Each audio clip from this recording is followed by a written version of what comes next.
All right, ladies and gentlemen, Ben Dixon here with MLM Monday. Super excited to connect with you here today. Today we're going to be talking about your path to get any goal. If you're joining us brand new on the show, go ahead and comment below. Say watching live and comment in where you're watching from. If you are have been watching a long time or you're watching on replay, comment below watching on replay. So today we're going to be talking about this concept of how to get any goal. And when you're stretching and growing a direct sales business, whether you're the corporate team or whether you're a rep in the field, you set big goals and you take big activity and you take big action, but then you look at the results. And a couple conversations I had today as people are doing strategy and preparing for 2020 and all these pieces coming together, is we've looked at goals for what it feels like to actually experience a company.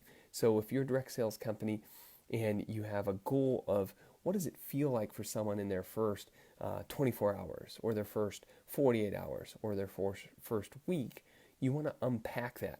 And you say, okay, what's my ideal outcome for somebody in their first week to 15 days in the business? And you get lots of different answers. Some people have the goal that maybe they've made at least one sale to a retail customer or to a promoter, and so they have commissions pending in their world, so that in the first 14 days or 7 days that type of activities happen to solidify that, hey, you can do this and this thing is real. So if you have that type of goal in your business where you say, you know what, I want someone to have their first pending sale, whether it's, they've made the sale, they don't have to have the commissions paid out yet. Some of you pay commissions monthly, some of you pay 2 weeks in arrears, some of you pay instantly. I know a lot of you pay your commissions differently. But if the goal is just that they've made a sale, the transaction's gone through, the product or service has been delivered, and the commissions are pending, the question becomes, what do you need to do to backwards walk out in your process a platform so that each brand new person has the ability to do that? And what are some of the tools and the pieces that you can put in play for them to do that? And one of the case studies I'd love to share with you guys here on the MLM Monday show is a case study on a science that we're calling predictive actions. You may or may not have seen predictive actions before. I'll make sure to put a link to our predictive actions replay webinar. We had done a webinar on predictive actions just a while back, about 2 weeks ago, and started talking about how people are using the science. And the key pieces that I keep thinking about in direct sales, whether it's our corporate clients or people who are brand new companies or relaunching direct sales companies in this space, and this conversation that we get to have here on MLM Mondays, is that whatever processes you're trying to design, whatever activities you're wanting people to do, it all comes down to what it's going to feel like. And I like to have people break it down. And if you're taking notes or you're having this discussion or you're watching on your mobile phone, think about your culture of your company as it is today as most traditionally a reporting-based culture. People are taught to look at a certain report and they're supposed to know to take a certain action from that report.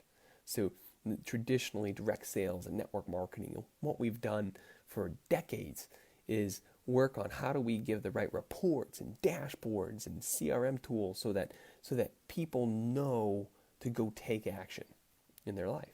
So primarily, most companies are built on a reporting-based culture. So look at the report so you know what to do. Look at the report so you get excited. Look at the report so you can go take these actions. And what I'm encouraging people to do, and what a lot of the meetings we have right now are all about, moving people to what's called an action-based culture instead of a reporting-based culture.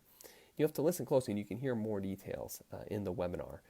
But an action-based culture is where the corporate team does the extra work, where they interview top field leaders and saying, hey, top field leaders, when you invite somebody to come check out our videos on our products, what do you say?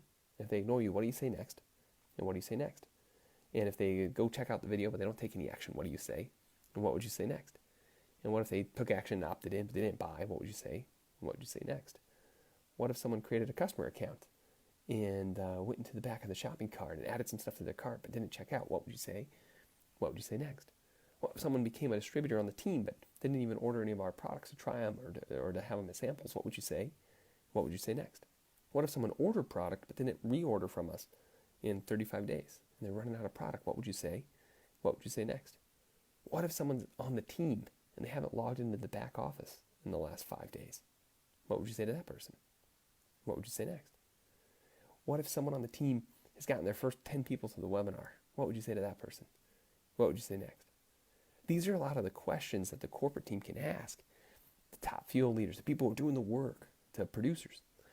And your company's answers are going to be different. Not every company's answers are the same. But if you'll codify these answers, there's a whole science called predictive actions, where there's tools today where you can literally have your back office and your mobile apps all actually prompting the members on what actions they should take in real time instead of them needing to even look at reports. Hear that again. It's possible today for you to have a culture where people can just be prompted to take action instead of living a life looking at reports. I'll share more in the case study below, but just from these conversations, it just keeps coming up is that if you want to get any goal, you got to backwards walk through, well, what would have to naturally be in place for that goal to happen? And what's missing from our current process for why it's not happening today? So don't be frustrated when you get your results. Results are feedback in this world. Take those results and then say, so what needs to change for these results to change? What inputs need to change, right? What needs to shift for these results to shift? And then take action. And if you want to implement that action in a way where you can track it, you should really look at a predictive action engine. I'll post a link below. Take a look and check it out. I'll talk with you soon. Bye for now.